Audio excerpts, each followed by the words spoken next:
তারপর তার প্রতি ভগবান শিবের মহিমা হলো, আর সে ধীরে ধীরে ভগবানের প্রতি আকর্ষিত হয়ে ভগবানের ভক্তিতে ডুবে গেল।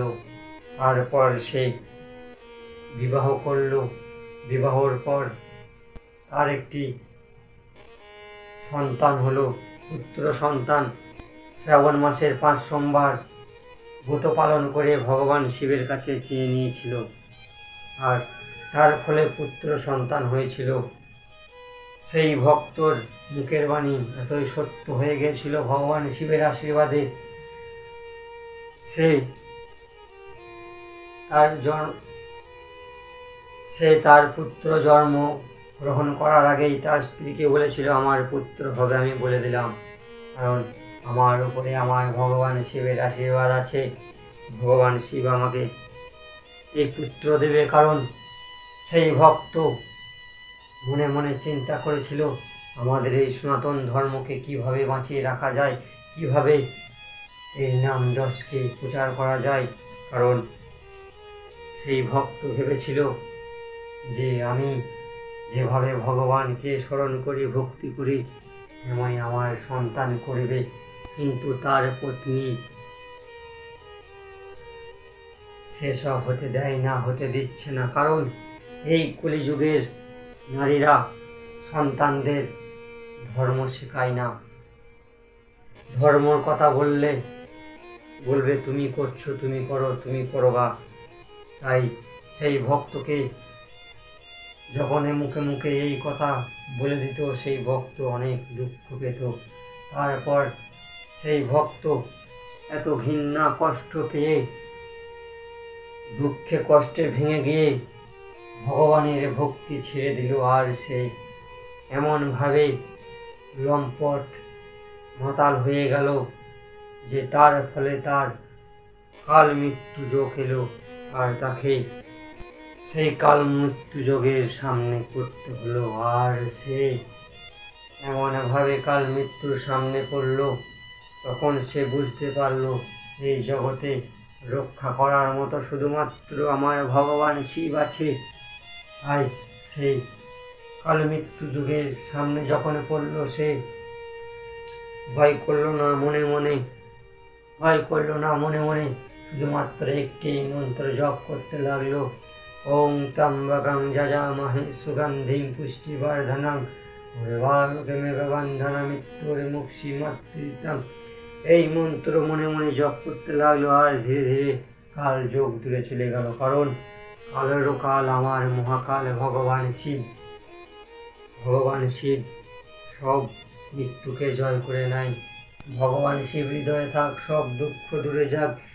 তাই ভগবান শিব এই সব যখন ভাবনা, এই সব আশীর্বাদ ভগবান শিব তাকে দিয়েছিলেন। আর সেই সময় ভগবান শিবের মৃত্যুঞ্জয় মন্ত্র জপ করে করে সেই ভক্ত আজ পর্যন্ত যে উন্নতি করেছে সে শুধুমাত্র তার পরিবার জানে।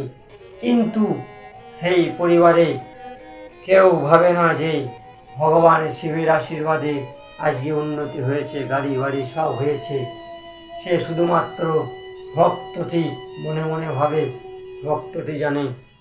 কিন্তু যখন সেই ভক্তি ধীরে ধীরে কমে যায় সেই বাড়িতে, তখন বাড়িতে অশান্তি হয়, ঝগড়া হয়, অনেক অনেক দুঃখ কষ্টের মধ্যে চলতে হয়।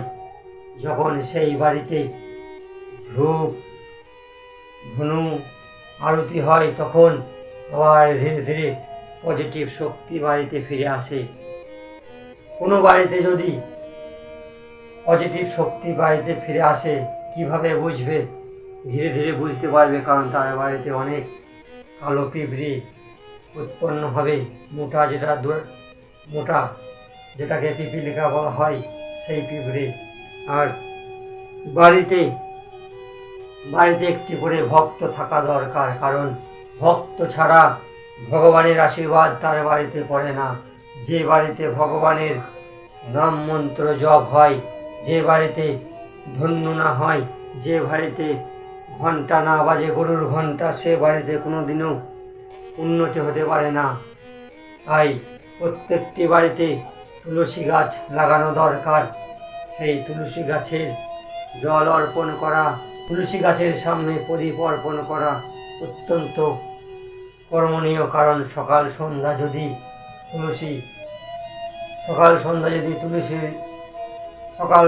যদি তুলসী মাতার গাছের সামনে ঘিয়ের প্রদীপ অর্পণ করা হয়, তাহলে ধীরে ধীরে তার বাড়িতে মা লক্ষ্মী আসে। কারণ মা লক্ষ্মী যেখানেই পজিটিভ দেখবে সেখানেই আসবে। বাড়িতে বেল গাছ, অশোক গাছ, কিছু গাছ আছে যে গাছগুলি বাড়ির সামনে উত্তর দিকে বা পূব দিকে যদি লাগানো হয় বাড়িতে উন্নতি হয়। আর সেই সব করার ফলে বাড়িতে পজিটিভ শক্তি হয়। বাড়িতে যদি বেল গাছ লাগানো হয়, সেই বেল গাছের নিচে শিবলিং রেখে যদি প্রতিদিন সকাল সন্ধ্যা পূজা করা হয়, সেই বাড়িতে রাজযোগ তৈরি হবে। আর ধীরে ধীরে তার বাড়িতে উন্নতি হবে, গাড়ি বাড়ি সব হবে।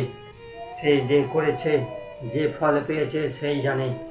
কারণ আমার ভোলা মহেশ্বর এমন কিছু নিয়ে যে দিতে পারে।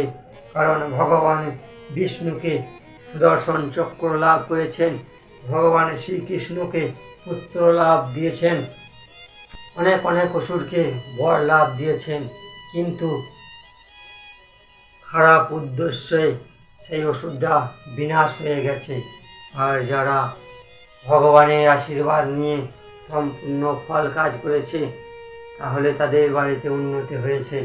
তাই ভগবান চন্দ্রদেব যখন ভাবলেন যে আমার এই ক্ষয়রোগ কীভাবে সম্পূর্ণ করব, কীভাবে ভালো করব, তখন ভগবান দক্ষ প্রজাপতির শ্রাপ নিয়ে চলে গেলেন ভগবান ব্রহ্মার কাছে। আর ভগবান বললেন, যাও তুমি ওই প্রভাত সরোবরের কাছে, সেখানেই ভগবান শিবকে স্থাপন করো।